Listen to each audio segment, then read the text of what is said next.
beautiful environments. Here we are out of the noise, so you can easily sleep with the sound of the water because we are close to the river, so it's amazing spot, yes.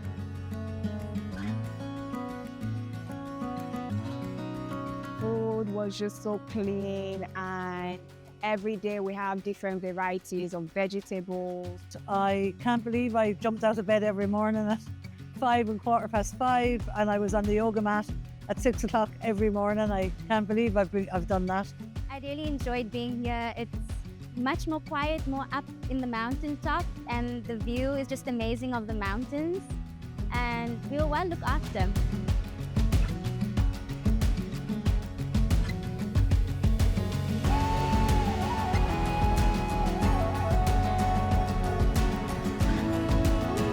All the people that were here, I didn't expect to have such a diverse group with people from all different countries and amazing people with different backgrounds.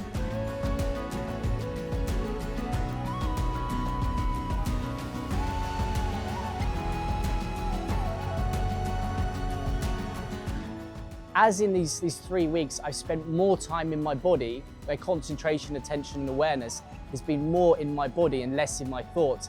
I'm now more of a grounded person, so I have less thoughts, I'm more concentrated on the present moment, and I feel lighter and happier as a person.